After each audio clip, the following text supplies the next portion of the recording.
Now, in this second presentation, I'm going to show you how the user can make a reservation. In the previous video, you have seen under the site contents that all the resource lists and libraries are managed through the administrator, so he needs to update all these lists with the informations, keywords. You have seen in the previous presentation as well how you can work with the modern interface and these lists. And now let's see the approach from the end user. Once the site is shared by the administrator with the user and the right permission levels, which are actually the permission levels which the user inherits from the members group. The members group is the default SharePoint group, which is needed for the end user so that this person can interact with the site, make reservations, make approvals, whatever. And in the quick launch, this is what I'm going to show you, are two sections. One is the exchange rooms with the event calendar. And the second one is the desk booking. So we have two separate lists for desk reservations and for all the other resources. So let's start with the desk reservations. Once the user clicks on the desk reservations, is presented with all the reservations that has been done with the current status. The user can switch to My Bookings if needed. So only the bookings that the user has done with his Office 365 credentials are listed in the desk reservations list. And in the previous demonstration, you have seen as well how you can play around with formatting or with creating new views. So the default is the all items list. And here, the user can just click on New, enter the title of the reservation, select the location, select the checkout and checkout to time frame, so 7 a.m. till let's 12 p.m. Now for New York, with these dates and times, you see 4 desks are available. There might be more desks available for the given date and time, so this powerful keyword filtering comes into the game. And in the previous demonstration as well, you have seen how the administrator can define these keywords. The idea behind this is the user can simply filter down the search results by clicking on one of these keywords or in combination of 2 keywords.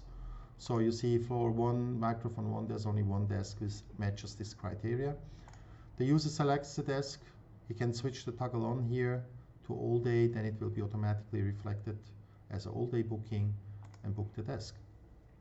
The reservation is added with a unique ID 304 with a title, with a desk, in the location, check-in, check-out time, and as well who has reserved it, when it has been reserved, and if the desk has already been checked in. If the desk is not checked in the check-in time period defined in the configuration settings by the administrator, this desk will be released. So the status is booked, and you see it's not an all-day event.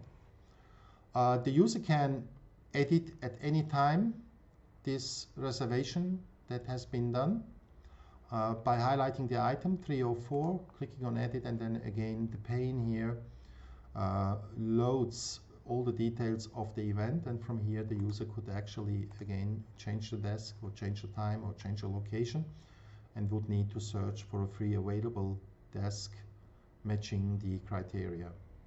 And the reservation would be updated. Additionally, again, here all the views that we have discussed in the first presentation. This helps if there's a lot of data set to filter, to sort, or to group the reservations. Under exchange room headings, we have the second list. As said, we use for the desk reservations a separate list, and all the resource bookings are done in this event calendar. It's called event calendar, but actually it's all items list. As well here you can group, create new views, or use the existing views. One nice view is the calendar view. This is the new SharePoint calendar view, which shows by day view all or by month view all the events, so you're able as well to select a day, for example, and you can make as well a new booking directly from the calendar interface. So for Wednesday, March 17, you see the detailed bookings for the desks that has been done. Now, how you make a reservation in the event calendar for any resource. The same way, the user clicks on the new button. The modern form is loaded.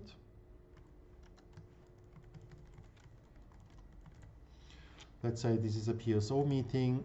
Here you need to select first the site. It's a higher level than the location. We need this logic. This is the architecture of the solution, and it has an impact on the mobile resource booking app as well on the Outlook add-in of the all-in-one resource booking solution, which comes with Room Manager. Once you select New York, let's switch back here to London maybe. So the locations which are bound to London are showing up. So I would like to make a reservation in Canary Wharf. Let's say from 1 p.m. till 3 p.m. The user can enter a description if needed. All these informations are saved back to the reservations list, and the user can invite external visitors. So let's invite an external visitor. If you have multiple visitors, you can add a semicolon and enter additional email addresses to the visitors list. And these visitors will receive automatically an invitation email with a QR code generated automatically, and then check in with the QR code at the visitor registration or visitor management module of Room Manager. There's a separate video we will create for the visitor management and the visitor sign-in or the visitor registration app. Now, tapped base, you see the resources which are available: catering, parking, equipment. And again, we have the same logic and architecture with the keyword filtering. These are the keywords which are defined in the catering list, and the user can add now water. The price is fetched from the catering list, can modify here the quantity, and the total is shown up. Let's add maybe water and coffee maybe 2 times. And this information about the catering order is additionally added to the catering order list, which I will show you in a while. Maybe we need a parking space. So you see there is no free parking space for the given date and time, London Canary Wharf. And we can add as well equipment. So maybe a flat screen and a whiteboard marker and the Polycom device. If I don't need the Polycom device, I just remove it and I save the event. The event is added, as you see, with a unique ID, 115. Every event has a unique ID.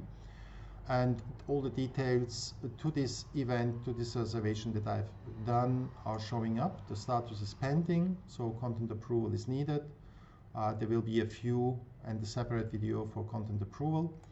And the event is not checked in, so the resources are not checked in. There are 2 visitors that I've invited to this event, and all the other informations are listed about the equipments, for example, about the parking space, to this event calendar. And the event calendar as well can be edited. The event can be edited. So by highlighting the item in the event calendar and clicking on edit, the data set is loaded, and I can change here the values and make a new reservation. Maybe I want to change the catering values or the equipment values or any other resource which is listed here in the tabbed base. Now, as I said,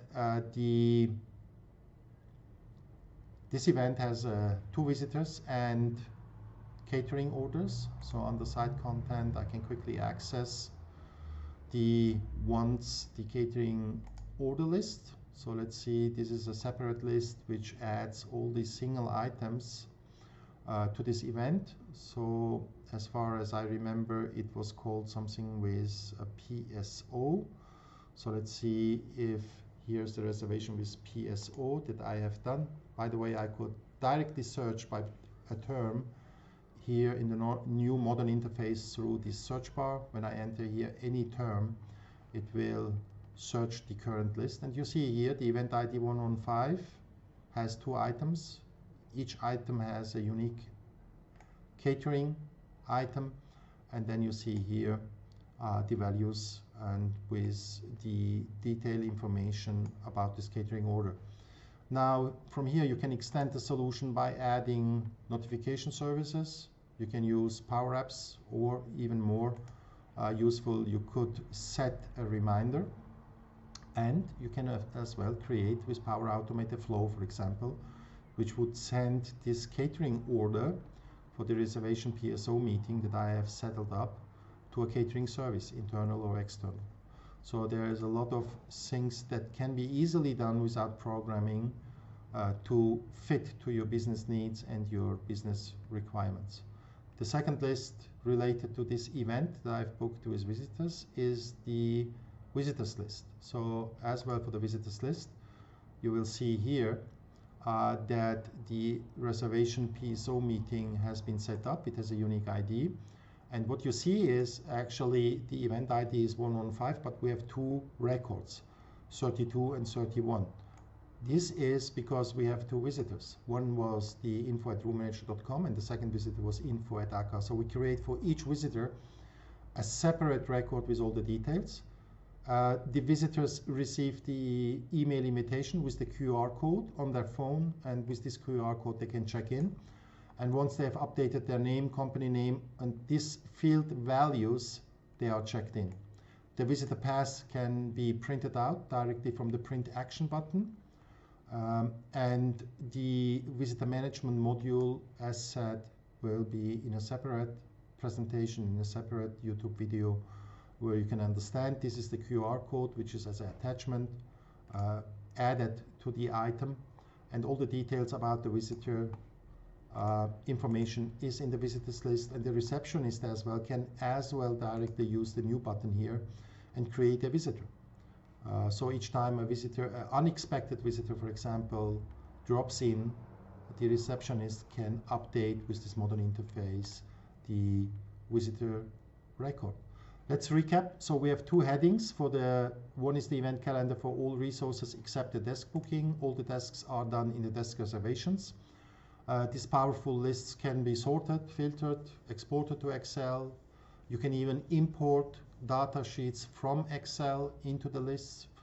And the visitors, events with visitors are added to the visitors list, and the events with catering are added to the parking or equipment bookings are added to the event calendar list.